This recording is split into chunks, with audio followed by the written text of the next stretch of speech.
What's this? A letter for me. Welcome to another episode of Remember the Great Sports Through the Mail Thursdays. Today I'm going to share with you 3 envelopes that I recently got back, so we're just going to jump right into this. The first one is postmarked from Arizona, and it is former Green Bay Packer Tony Mandarich on 1. Now you're probably like, 1? I actually sent 4 cards to Tony Mandarich and I only got 1 back. And, again, I'm happy to get them back because, I'm not complaining at all about that. But the one thing that I do have a complaint about is he sent it back literally just like that. I normally put a protective holder on them, to secure the cards in the envelope. So I'm really happy that this came back in one piece because I've had a lot of envelopes in the past that don't make it through the Postal Service and just completely get obliterated. So I'm happy this came back in one piece. So let me tell you about Tony Mandarich and his career in football. Anti-Josip Tony Mandarich was born in Canada and played his football in high school in Canada. He was discovered in Canada and went to go play at Michigan State University.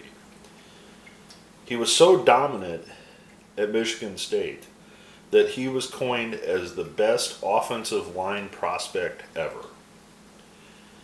In that year's draft, he was selected in the top 5 with the number 2 overall pick by the Green Bay Packers in the 1989 draft. The other people selected in the top 5 were Troy Aikman, Barry Sanders, Derek Thomas, and Deion Sanders. 4 of those 5 are now in the Hall of Fame. Tony was selected number 2 overall that year, behind Troy Aikman.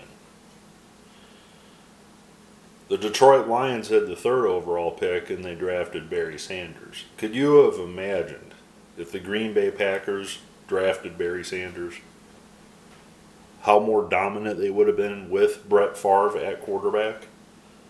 That's just amazing to think that. But we're not here to talk about Barry Sanders. We're here to talk about Tony Mandarich. Standing at 6'6", 330 pounds, Mandarich bench pressed 225 pounds 39 times at the NFL Combine. So he bench pressed almost 2/3 of his weight 39 times. Well, after the Packers drafted him, there was a lengthy holdout that was not settled until a week before the regular season. Well, because of this, he basically primarily was only used in special teams his first year with the team. After 3 seasons with the Packers, in 1992, the Packers released Mandarich from his contract. After his release from the Packers, Mandarich went to take care of some personal issues, and he re-signed to play with the Indianapolis Colts. From 1996 to 1998, he played with the Colts, and he actually started all 16 games of the 1997 season for the Colts. In 1998, he suffered a shoulder injury, which basically ended his playing career. After his career ended in football, he moved back to Canada. He actually at one time owned a golf course and also did some spot TV appearances on Canadian sports TV. In 2005, he relocated to Arizona. I'm not going to talk too much about the why and the how of why his career failed. The only thing that I will talk about is things that are public, and the fact that he said this in Sports Illustrated, that when he wrote a book, My Dirty Little Secret, Steroids, Alcohol, and God.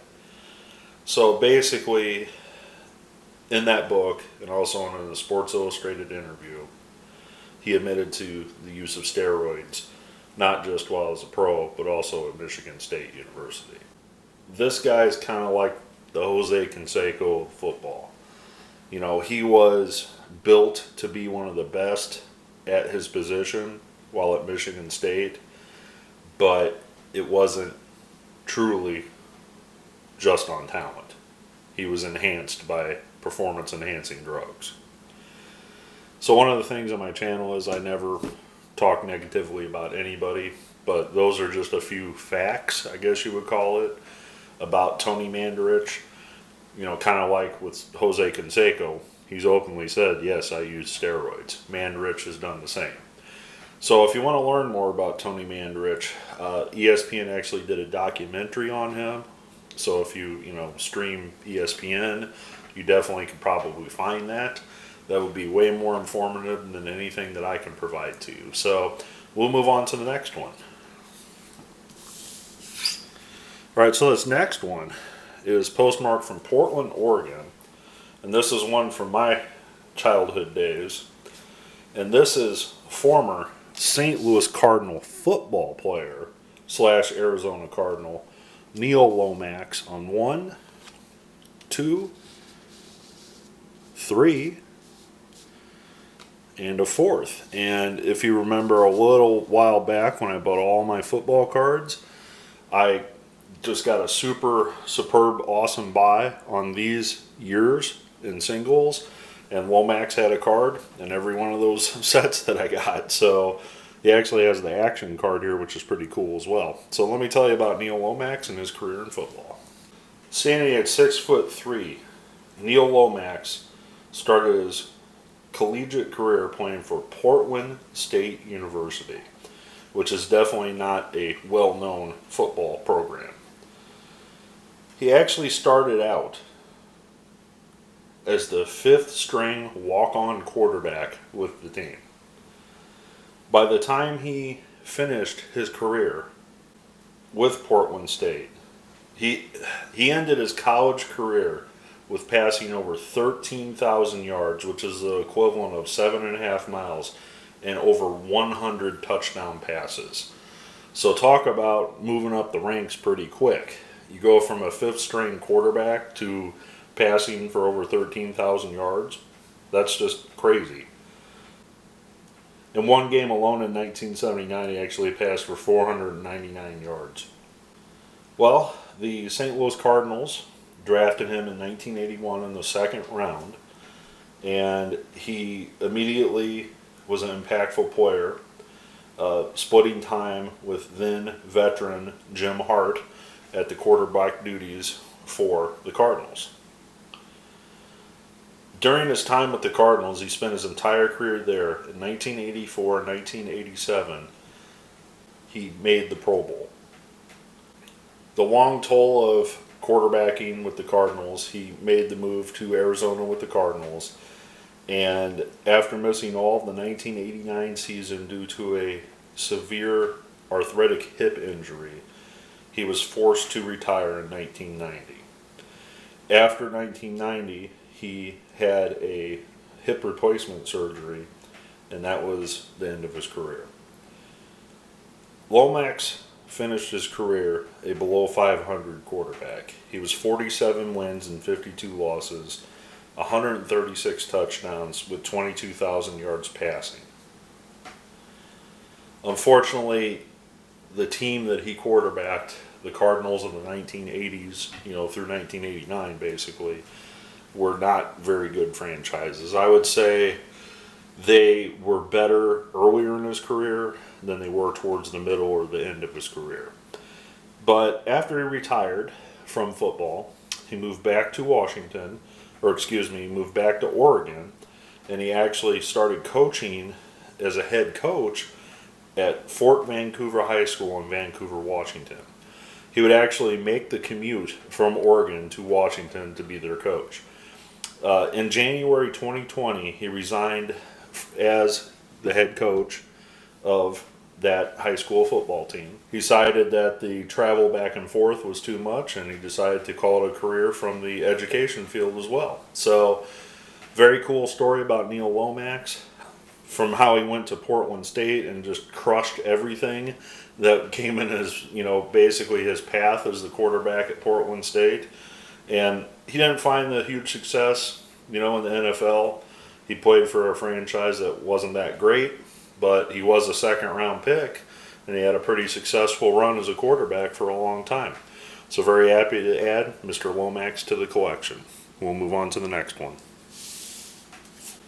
All right, so this final one actually is postmarked from California, and this individual wrote me a note.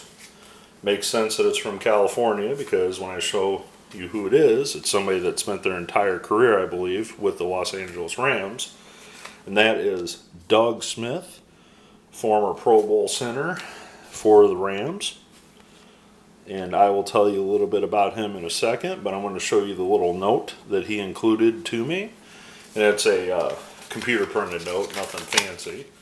But I'm going to read it real quick to you. He personalized it to me. Dear Joel, my fee for signing autographs is 1 hour of helping someone who cannot repay your kindness. Thanks in advance and may God bless you. Doug Smith, number 56, LA Rams, Strength in Jesus, Philippines 413. So I know sometimes the most discouraging thing to get back in the mail, especially when you don't know, is I'm sorry, I require a fee for an autograph I didn't sign. Well, this is kind of a unique spin on that. He has no fee. His fee is that you do something good for 1 hour for signing autographs. And I must say, not a problem, Mr. Smith. I'll be more than happy to oblige to your request. So let me tell you about Doug Smith and his career in football.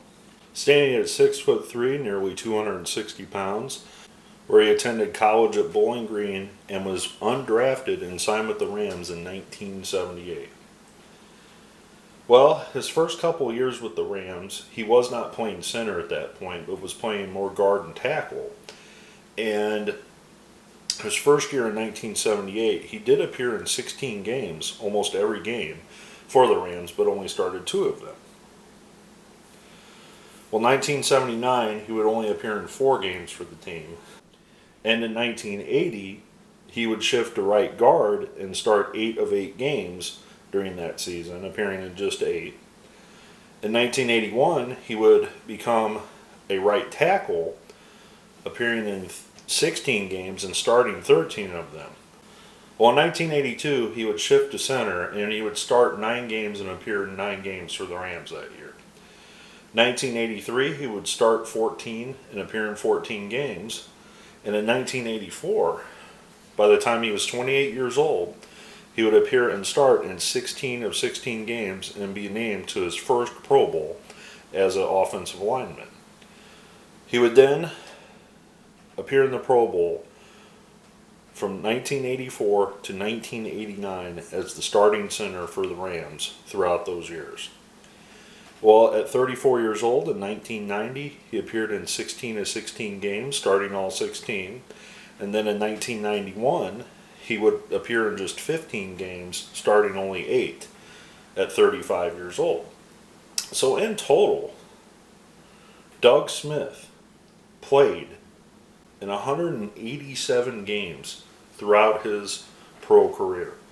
He started 160 of those games. This guy was an undrafted free agent and became a 6-time Pro Bowler. That just tells you how good of an athlete he was. He worked very, very hard to stay in the NFL for all the years that he had to stay in there. And I don't know if he wouldn't have shifted to center, and he definitely could answer this better than myself. But if he wouldn't have moved to center, I don't know if he would have had the career that he had. Because he wasn't even a starting guard or tackle. He was kind of thrown in there, started a game here or there. But once he took over at center after his second or third year at center, he was a Pro Bowler for 6 straight years. So that's pretty amazing, if you ask me. So that just tells you how hard he worked in the off season to perfect his craft at center, to become one of the best in the game, at least, a Pro Bowler at that position. So I want to thank Mr. Smith for signing these cards. I certainly want to thank him for writing me as well. That was a pretty cool, little note that he did, and that's some good advice. His fee is to do something good, which I have no problem with doing that in the near future. I'm very happy to add Neil Lomax. Whoopsie. Very happy to add Neil Lomax to the autograph collection as well. Being a St. Louis person, I definitely, remember him when I was growing up. I'm also happy to add Tony Mandarich to the collection. He's somebody that I never gotten before. I'm just happy to get one. If that's all that he signs, that's great. So, I want to thank you for taking the time for joining me for another episode. I hope you enjoyed the football returns. It's been a little while since I've posted one. So I look forward to your comments below, and as always, happy collecting.